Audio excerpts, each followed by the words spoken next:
नमस्कार। स्वागत है आपका सुनो कहानी में। आप सुन रहे हैं प्रेमचंद जी के द्वारा लिखा गया उपन्यास निर्मला, जिसे आवाज दी है मृत्युंजय मिश्रा ने।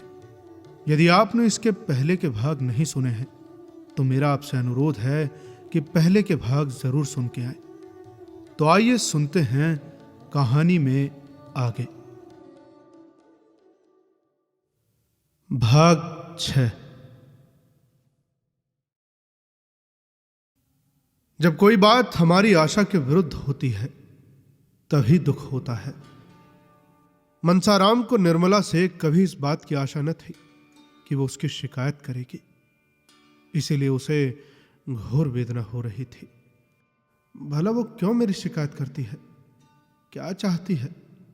यही ना कि वो मेरे पति की कमाई खाता है, इसके पढ़ाने लिखाने में रुपए खर्च होते हैं, कपड़ा पहनता है। मेरे न रहने से उनके रुपए बच जाएंगे। पर वो मुझसे बहुत प्रसन्न चित्त रहती है। कभी मैंने उसके मुंह से कटु शब्द नहीं सुने। ये सब कौशल है। हो सकता है चिड़िया को जाल में फंसाने से पहले शिकारी दाने बिखेरता है। मैं नहीं जानता था कि दाने के नीचे जाल है। ये मातृ स्नेह केवल मेरे निर्वासन की भूमिका है। अच्छा, मेरा यहां रहना क्यों बुरा लगता है? जो उनका पति है, क्या वो मेरा पिता नहीं है? क्या पिता पुत्र का संबंध स्त्री पुरुष के संबंध से कुछ कम घनिष्ठ है क्या? अगर मुझे उनके संपूर्ण आधिपत्य से ईर्ष्या नहीं होती, वो जो चाहे करे। मैं मुंह नहीं खोल सकता तो मुझे एक अंगुल भर भूमि भी नहीं देना चाहती। आप तो पक्के महल में रहकर क्यों मुझे वृक्ष की छाया में बैठा नहीं देख सकती? हाँ, वो समझती होंगी कि ये बड़ा होकर मेरे पति की संपत्ति का स्वामी हो जाएगा, इसलिए अभी से क्यों ना निकाल दूं, यही अच्छा है। उनको कैसे विश्वास दिलाऊं कि मेरी ओर से ये शंका न करे? उन्हें क्यों कर बताऊं कि मनसाराम विष खाकर प्राण दे देगा इससे पहले कि उनका अहित करे? उसे चाहे कितनी ही कठिनाइयां सहनी पड़े, वो उनके हृदय का शूल न बनेगा। पिताजी ने मुझे जन्म दिया है और अब भी मुझ पर उनका स्नेह कम नहीं है। लेकिन क्या मैं इतना भी नहीं जानता कि जिस दिन से पिताजी ने उससे विवाह किया, उसी दिन उन्होंने हमें अपने हृदय से बाहर निकाल दिया। अब हम अनाथों की भांति यहां पड़े रह सकते हैं, परंतु इस घर पर हमारा कोई अधिकार नहीं है। कदाचित पूर्व संस्कारों के कारण यहां अन्य अनाथों से हमारी दशा कुछ अच्छी है, पर है तो अंततः अनाथ ही। हम उसी दिन अनाथ हुए जिस दिन अम्मा जी परलोक सिधारी, और फिर जो कुछ कसर रह गई थी वो इस विवाह ने पूरी कर दी। मैं तो खुद पहले इनसे विशेष संबंध न रखता था। अगर उन्हीं दिनों पिताजी से मेरी शिकायत की होती तो शायद मुझे इतना दुख न होता। मैं तो उसे आघात के लिए तैयार बैठा था। संसार में क्या मैं मजदूरी भी नहीं कर सकता? लेकिन बुरे वक्त में इन्होंने चोट की। हिंसक पशु भी आदमी को गाफिल पाकर ही चोट करते हैं, इसीलिए मेरी आवभगत होती थी। खाना खाने के लिए उठने में जरा भी देर हो जाती थी तो बुलावे पर बुलावे आते थे। जलपान के लिए प्रातः हलवा बनाया जाता था। बार बार पूछा जाता था, रुपयों की जरूरत तो नहीं है? इसीलिए वो 100 रुपयों की घड़ी मंगवाई थी। मगर क्या इन्हें कोई दूसरी शिकायत न सूझी जो मुझे आवारा कहा? आखिर इन्होंने मेरी क्या वारगी देखी? ये कह सकती थी कि इसका मन पढ़ने लिखने में नहीं लगता, एक न एक चीज के लिए नए रुपए मांगता रहता है। मगर यही एक बात उन्हें क्यों सूझी? शायद इसलिए कि यही सबसे कठोर आघात है जो वो मुझ पर कर सकती हैं। पहली ही बार में इन्होंने मुझ पर अग्नि बाण चला दिया, जिससे कहीं शरण नहीं। इसीलिए ना कि वो पिता की नजरों से गिर जाए। अरे, मुझे बोर्डिंग हाउस में रखने का तो एक बहाना था। उद्देश्य ये था कि इसे दूध की मक्खी की तरह निकाल दिया जाए। 2-4 महीने के बाद खर्च वर्च देना बंद कर दिया जाए, फिर चाहे मरे या जिए। अगर मैं जानता कि ये प्रेरणा इनकी ओर से हुई है तो कहीं जगह न रहने पर भी जगह निकल जाती। नौकरों की कोठरियों में तो जगह मिल जाती। अरे, बरामदे में पड़े रहने के लिए बहुत जगह मिलती। अब सवेरा है, जब स्नेह ही नहीं रहा तो केवल पेट भरने के लिए यहां पड़े रहना बेहयाई है। यह मेरा घर नहीं।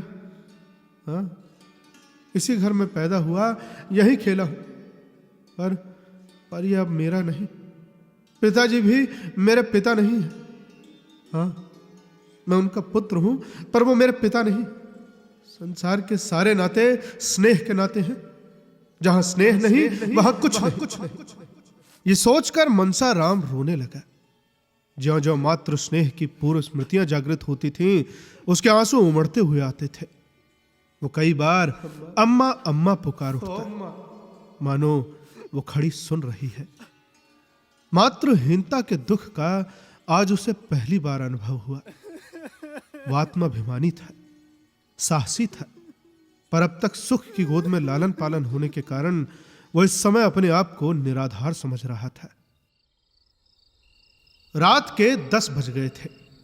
मुंशी जी आज कहीं दावत खाने गए हुए थे। 2 बार मेहरी मनसाराम को भोजन करने के लिए बुलाने आ चुकी थी, मगर मनसाराम ने पिछली बार उसे झुंझला कर कह दिया था, मुझे भूख नहीं है, कुछ न खाऊंगा। बार बार आकर सिर पर सवार हो जाती है। इसीलिए जब निर्मला ने उसे फिर कहा जाने के लिए तो वो ना गई। बाबूजी, वो मेरे बुलाने से ना आएंगे। निर्मला, आएंगे क्यों नहीं? जाकर कह देना खाना ठंडा हुआ जाता है, 2-4 कौर खा ले। मेहरी, मैं ये सब कह के हार गई, नहीं आते। निर्मला, तूने ये कहा था कि वो बैठी हुई है। नहीं बाबूजी, ये तो मैंने नहीं कहा, झूठ क्यों बोलूं? अच्छा, तो जाकर ये कह देना कि वो बैठी तुम्हारी राह देख रही है। तुम न खाओगे तो रसोई उठाकर सो रहेंगे। मेरी भूंगी, अब की बार सुन, अब की बार चली जा बस। ना आवे तो गोद में उठा लाना। भूंगी नाक भौंस सिकोड़ते हुए गई, पर एक ही क्षण में आकर बोली, अरे बहू जी, वो तो रो रहे हैं, किसी ने कुछ कहा है क्या? निर्मला इस तरह चौंक कर उठी और 2-3 पग आगे चली, मानो किसी माता ने अपने बेटे के कुएं में गिर पड़ने की खबर पाई हो। मगर फिर वो ठिठक गई और भूंगी से बोली, रो रहे हैं? तूने पूछा नहीं क्यों रो रहे? भूंगी, नहीं बाबूजी, ये तो मैंने नहीं पूछा, झूठ क्यों बोलूं? इस निस्तब्ध रात्रि में अकेले बैठे हुए वो रो रहे हैं। हे भगवान, कैसे समझा? यहां तो छींकते नाक कटती है। ईश्वर, तुम साक्षी हो, अगर मैंने उन्हें भूल से भी कभी कुछ कहा हो तो वो मेरे आगे आए। मैं क्या करूं? वो तो दिल में समझते होंगे कि किसी ने पिताजी से मेरी शिकायत की होगी। कैसे विश्वास दिलाऊं कि मैंने कभी तुम्हारे विरुद्ध एक शब्द भी मुंह से नहीं निकाला। अगर मैं ऐसे देव कुमार के से चरित्र रखने वाले युवक का बुरा चेतु तो मुझसे बढ़कर राक्षसी संसार में न होगी। निर्मला देखती थी कि मनसाराम का स्वास्थ्य दिन दिन बिगड़ता जाता है, वो दिन दिन दुर्बल होता जाता है। उसके मुख की निर्मल कांति दिन दिन मलिन होती जाती है, उसका साहस वदन संकुचित होता जाता है। इसका कारण भी उससे छिपाना था, पर वो इस विषय में अपने स्वामी से कुछ कह न सकती थी। ये सब देख देख कर उसका हृदय विदीर्ण होता रहता था, पर उसकी जबान न खुल सकती थी। वो कभी कभी मन में झुंझलाती कि मनसाराम क्यों जरा सी बात पर इतना शोभ करता है। क्या इनके आवारा कहने से वो आवारा हो गया? मेरी तो और बात है, एक जरा सा शक मेरा सर्वनाश कर सकता है, पर उसे ऐसी बातों की क्या परवाह। उसके जी में प्रबल इच्छा हुई कि चलकर उन्हें चुप कराऊं और लाकर खाना खिला दूं। बेचारे रात भर भूखे पड़े रहेंगे। मैं ही इस उपद्रव की जड़ हूं। मेरे आने से पहले इस घर में कितनी शांति का राज्य था। पिता बालकों पर जान देता था, बालक पिता को प्यार करते थे। मेरे आते ही सारी बाधाएं आ खड़ी हुई। हे भगवान, इनका अंत क्या होगा? भगवान ही जाने। भगवान, मुझे मौत भी तो नहीं देते। बेचारा अकेले भूखों पड़ा है। उस वक्त भी मुंह जूठा करके उठ गया था, और फिर उसका आहार ही क्या है? जितना वो खाता है उतना तो 1-2 साल के बच्चे खा जाते हैं। निर्मला चली, पति की इच्छा के विरुद्ध चली। जो नाते में उसका पुत्र होता था, उसी को मनाने जाते उसका हृदय कांप रहा था। उसने पहले रुक्मणी के कमरे की ओर देखा। वो भोजन करके बेखबर सो रही थी। इसके बाद फिर बाहर कमरे की ओर गई। वहां सन्नाटा था। मुंशी अभी ना आए थे। ये सब देख भाल कर वो मनसाराम के कमरे के सामने जा पहुंचे। कमरा खुला हुआ था। मनसाराम एक पुस्तक सामने रखे मेज पर सिर झुकाए बैठा हुआ था, मानो शोक और चिंता की सजीव मूर्ति हो। निर्मला ने पुकारना चाहा, पर उसके कंठ से आवाज न निकली। सहसा मनसाराम ने सिर उठाकर द्वार की ओर देखा। निर्मला को देखकर अंधेरे में पहचान न सका। चौंक कर बोला, कौन? निर्मला ने कांपते हुए स्वर में कहा, मैं हूं। भोजन करने क्यों नहीं चल रहे हो? कितनी रात गई? मनसाराम ने मुंह फेर कर कहा, मुझे भूख नहीं है। ये तो मैं 3 बार भूंगी से सुन चुकी हूं, तो चौथी बार मेरे मुंह से सुन लीजिए। शाम को भी तो कुछ नहीं खाया था, भूख क्यों नहीं लगी?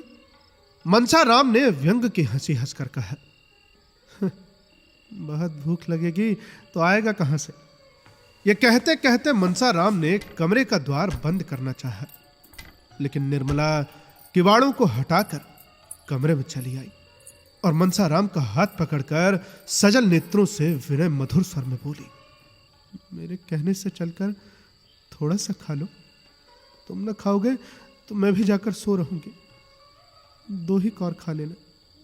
कि मुझे रात भर भूखों मारना चाहते हो? मनसाराम सोच में पड़ गया। अभी भोजन नहीं किया, मेरे ही इंतजार में बैठी रही।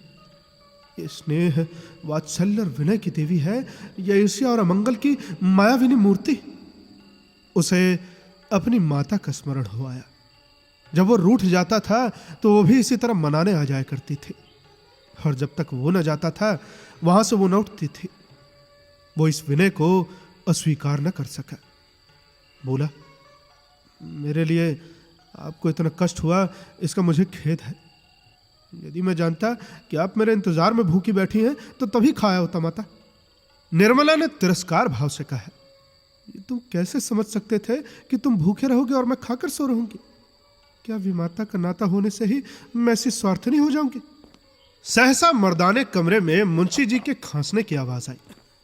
ऐसा मालूम हुआ कि वो मनसाराम के कमरे की ओर आ रहे हैं।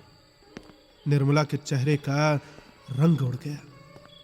वो तुरंत कमरे से निकल गई और भीतर जाने का मौका न पाकर कठोर स्वर में बोली, अरे मैं लौंडी नहीं हूं कितनी रात तक किसी के लिए रसोई के द्वार पर बैठी रहूं। जिसे न खाना हो वो पहले ही कह दिया करे। मुंशी जी ने निर्मला को वहां खड़े देखा। यह अनर्थ, ये यहां क्या करने आई है? बोले, यहां क्या कर रही हो?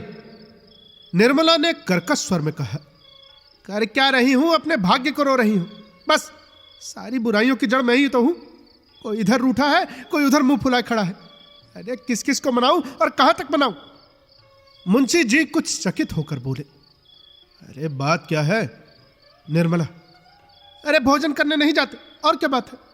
10 दफे मेहरी को भेजा है, आखिर में फिर आप दौड़ी आई हूं। इन्हें तो इतना कह देना आसान है कि मुझे भूख नहीं है। यहां तो घर भर की लौंडी मैं हूं ना। सारी दुनिया मुंह में कारिक पोतने के लिए तैयार है। किसी को भूख ना हो, पर कहने वाले को यह कहने से कौन रोकेगा कि पिशाचनी किसी को खाना नहीं देती? मुंशी जी ने मनसाराम से कहा, खाना क्यों नहीं खा लेते जी? जानते हो क्या वक्त है? मनसाराम बेचारा स्तब्ध सा खड़ा था। उसके सामने एक ऐसा रहस्य हो रहा था जिसका मन में वो कुछ भी नहीं समझ पा रहा था। जिस नेत्रों में एक क्षण पहले विनय के आंसू भरे हुए थे, उसमें अकस्मात ईर्ष्या की ज्वाला कहां से आ गई? जिन अधरों से एक क्षण पहले सुधा बस्ती हो रही थी, उसमें से विष प्रवाह क्यों होने लगा?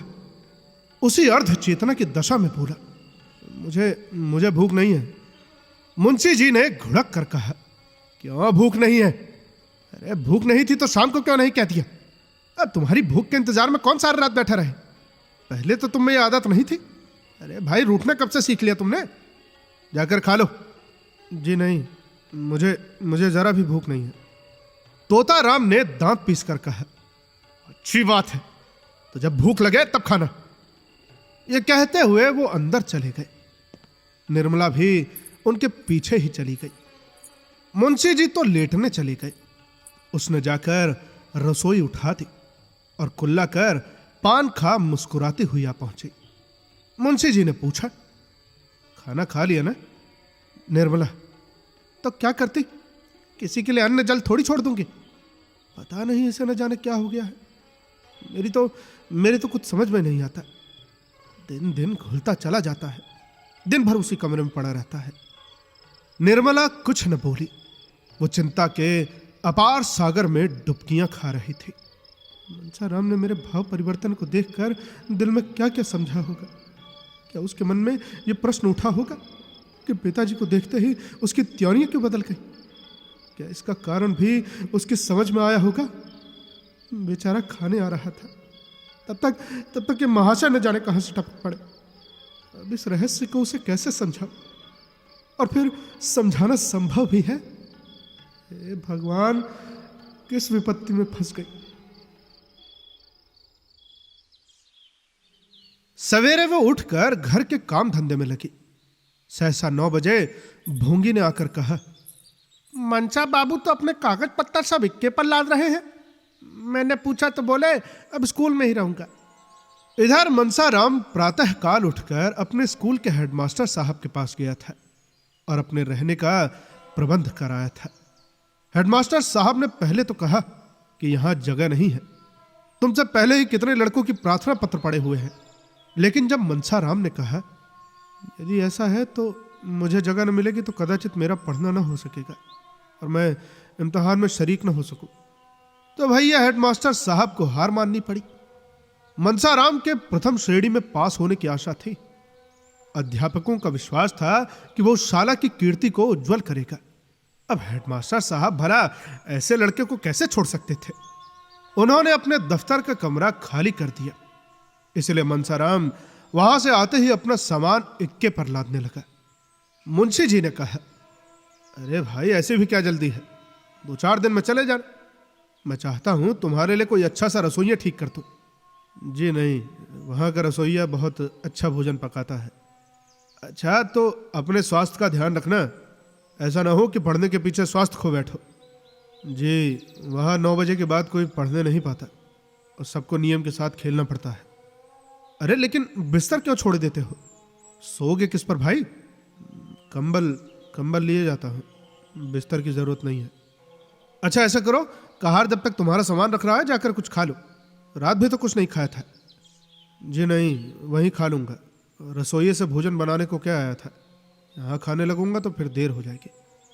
इधर घर में जियाराम और सियाराम भी भाई के साथ जाने की जिद कर रहे थे, मगर निर्मला उन दोनों को बहला रहे थे। बेटा वहां छोटे नहीं रहते, सब काम अपने ही हाथ से करना पड़ता है। एकाएक रुक्मणी ने आकर कहा, वाह रे, अरे तुम्हारा वज्र का हृदय है महाराज। अरे लड़के ने रात भी कुछ नहीं खाया और इस वक्त भी बिना कुछ खाए पिए चला जा रहा है। अरे तुम यहाँ लड़कों के लिए बातें कर रही हो? अरे उसको तुम जानती नहीं हो क्या? ये समझ लो कि वो स्कूल नहीं जा रहा है, वनवास ले रहा है, लौट कर फिर ना आएगा। ये उन लड़कों में नहीं है जो खेल में मार भूल जाते हैं। यहां तो बात उसके दिल पर पत्थर की लकीर हो जाती है। निर्मला ने कातर स्वर में कहा, तो क्या करूं दीदी? वो किसी की सुनता ही नहीं। आप जरा जाकर बुला ले, क्या पता आपके बुलाने से आ जाएंगे। अरे लेकिन आखिर हुआ क्या? क्यों भागा जाता है? घर से उसका जी भी उचाटना होता था। उसे तो अपने घर के सिवा और कहीं अच्छा ही न लगता था। हो ना हो तुम्ही ने उसे कुछ कहा होगा या फिर उसकी कुछ शिकायत की होगी। अरे क्यों अपने लिए कांटे बो रही है रे रानी? घर को मिट्टी में मिलाकर चैन से न बैठने पाओगी। निर्मला ने रोकर कहा, मैंने उन्हें कुछ कहा हो तो मेरी जबान कट जाती थी। हाँ, सौतेली माँ होने के कारण बदनाम तो हूं ही। मैं आपके हाथ जोड़ती हूँ दीदी, जरा जाकर उन्हें बुला लाइए। रुक्मणी ने तीव्र स्वर में कहा, अरे तुम क्यों नहीं बुला लेती? क्या छोटी हो जाओगी? आखिर अपना होता तो क्या इसी तरह बैठी रहती? निर्मला की दशा उस पंखहीन पक्षी की तरह हो रही थी जो सर्प को अपनी ओर आते देखकर उड़ना चाहता है मगर उड़ नहीं सकता। उछलता है और गिर पड़ता है, पंख फड़फड़ाकर रह जाते हैं। उसका हृदय अंदर ही अंदर तड़प रहा था किंतु बाहर न जा सकती थी। इतने में दोनों लड़के आकर बोले, भैया जी चले गए। निर्मला मूर्तिवत खड़ी रही, मानो संज्ञाहीन हो गई हो। चले गए? घर में आए तक नहीं, मुझसे मिले तक नहीं, मुझसे इतनी घृणा। अरे मैं उनकी कोई न सही, उसकी बुआ तो थी, उनसे तो मिलने आना चाहिए था। मैं यहाँ थी ना, अंदर कैसे कदम रखते, मैं देख लेती ना, इसीलिए चले गए। मनसाराम के जाने से घर सूना हो गया। दोनों छोटे लड़के उसी स्कूल में पढ़ते थे। निर्मला रोज उनसे मनसाराम का हाल पूछती। आशा थी कि छुट्टी के दिन वो आएगा, लेकिन जब छुट्टी के दिन भी गुजर गए और वो ना आया तो निर्मला की तबीयत घबराने लगी। उसने उसके लिए मूंग के लड्डू बना रखे थे। सोमवार को प्रातः भूंगी को लड्डू देकर मदरसे भेजा। 9 बजे भूंगी लौट आई। मनसाराम ने लड्डू ज्यों के त्यों लौटा दिए थे। निर्मला ने पूछा, पहले से कुछ हरे हुए हैं रे? अरे हरे भरे तो नहीं हुए और सूख गए। क्या जी अच्छा नहीं है? ये तो मैंने नहीं पूछा बहू जी, झूठ क्यों बोलूं? हाँ, वहां का कहार मेरा देवर लगता है। वो कहता था कि तुम्हारे बाबूजी की खुराक कुछ नहीं है, 2 फुल्कियां खाकर उठ जाते हैं, फिर दिन भर कुछ नहीं खाते, हरदम पढ़ते रहते हैं, बस पढ़ते रहते। निर्मला, तो तूने पूछा नहीं कि लड्डू क्यों लौटा देते हो? बहू जी झूठ क्यों बोलूं, ये पूछने की तो मुझे सुध ही नहीं रही। हाँ, वो तो ये कहते थे कि अब तू यहाँ कभी ना आना, न मेरे लिए कोई चीज लाना, और अपनी बहू जी से कह देना कि मेरे पास कोई चिट्ठी पत्र ही न भेजे, लड़कों से भी मेरे पास कोई संदेशा न भेजा करे। और तो और उन्होंने तो एक ऐसी बात कही कि अब मेरे मुंह से तो नहीं निकल सकती बहू जी। और फिर रोने लगे। कौन बात थी, कह तो। क्या कहूं बहू जी, कहते थे कि मेरे जीने को धिक्कार है, और फिर यही कहकर रोने लगे। निर्मला के मुंह से एक ठंडी सांस निकल गई। ऐसा मालूम हुआ मानो कलेजा बैठा जाता है। उसका रोम रोम आर्तनाद करने लगा। वो वहां बैठी न रह सकी, जाकर बिस्तर पर मुंह ढांपकर लेट रही और फिर फूट फूट कर रोने लगी। वो भी जान गए। उसके अंतःकरण में बार बार यही आवाज गूंजने लगी, वो भी जान गए। अब क्या होगा भगवान? जिस संदेह की आग में वो भस्म हो रही थी, अब शतगुण वेग से धधकने लगी।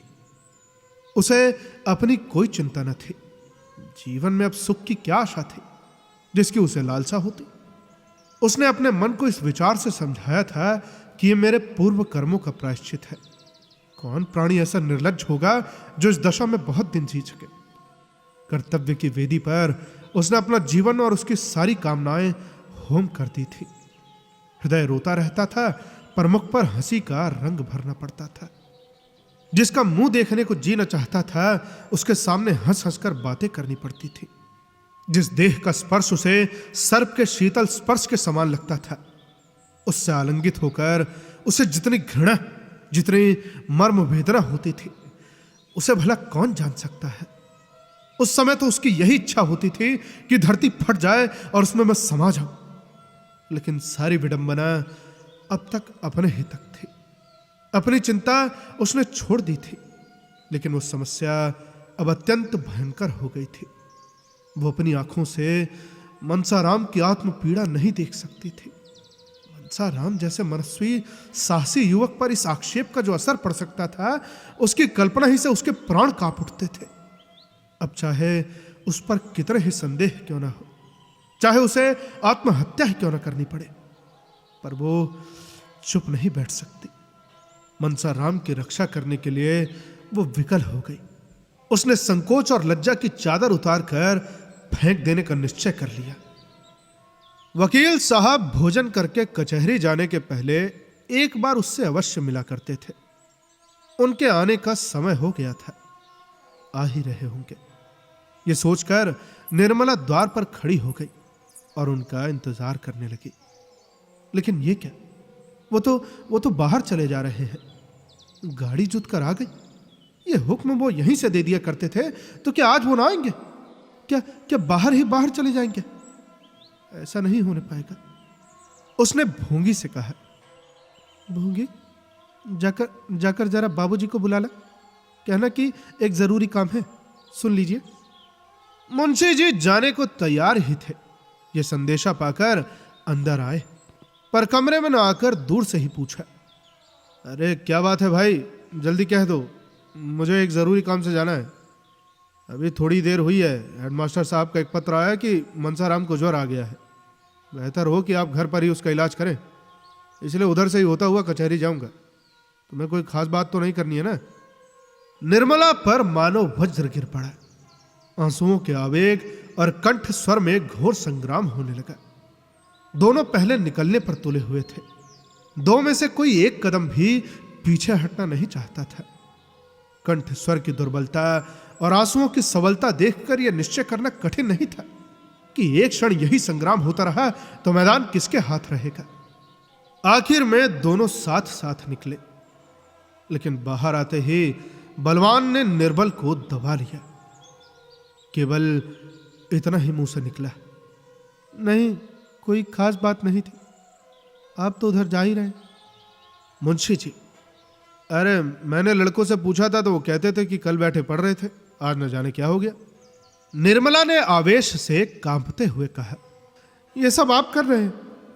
मुंशी जी ने त्योरियां बदल कर कहा, मैं क्या कर रहा हूं, अपने दिल से पूछिए। अरे मैंने तो यही सोचा था कि यहां उसका पढ़ने में जी नहीं लगता, वहां और लड़कों के साथ कम से कम पढ़ेगा ही। ये तो बुरी बात न थी, और फिर इसके अलावा मैंने किया क्या है? खूब सोचिए, इसीलिए आपने उन्हें वहां भेजा था कि आपके मन में और कोई बात न थी? मुंशी जी जरा हिचकिचाए और अपनी दुर्बलता को छिपाने के लिए मुस्कुराने की चेष्टा करके बोले, हाँ भाई, और क्या बात हो सकती है, भला तुम ही सोचो। यही सही, अब आप कृपा करके उन्हें आज ही लेते आइएगा। वहां रहने से उनकी बीमारी बढ़ जाने का भय है। भला यहां दीदी जी जितना तीमारदारी कर सकती हैं उतना कोई दूसरा नहीं कर सकता। एक क्षण के बाद उसने सिर नीचा किया और कहा, यदि मेरे कारण न लाना चाहते हो तो मुझे घर भेज दीजिए, मैं वहां आराम से रहूंगी। मुंशी जी ने इसका कोई जवाब न दिया। बाहर चले गए और एक क्षण में गाड़ी स्कूल की ओर चली। मन, तेरी गति कितनी विचित्र है, कितनी रहस्य से भरी हुई, कितनी दुर्भेद्य। तू कितनी जल्दी रंग बदलता है। इस कला में तो निपुण है। आतिशबाजी की चरखी को भी रंग बदलते कुछ देर लगती है, तुझे तो रंग बदलने में उसका लक्षांश समय भी नहीं लगता। जहां भी वात्सल्य था वहां फिर संदेह ने आसन जमा लिया। वो सोचते थे, वो यानी मुंशी जी, कहीं उसने ये बहाना तो नहीं किया है? अब कहानी में आगे क्या होता है ये जानने के लिए जुड़े रहिए सुनो कहानी के साथ। और अगर कहानी अच्छी लगी हो तो शेयर करें अपने दोस्तों और फैमिली के साथ। सब्सक्राइब करें हमारे चैनल को, फॉलो करें हमारे फेसबुक पेज और इंस्टाग्राम पेज को, ताकि आगे कोई भी जानकारी हो तो हम आपको उसी पे दे सके। मिलते हैं आपसे अगले भाग में। तब तक के लिए सुनते रहिए सुनो कहानी की अन्य कहानियां। धन्यवाद।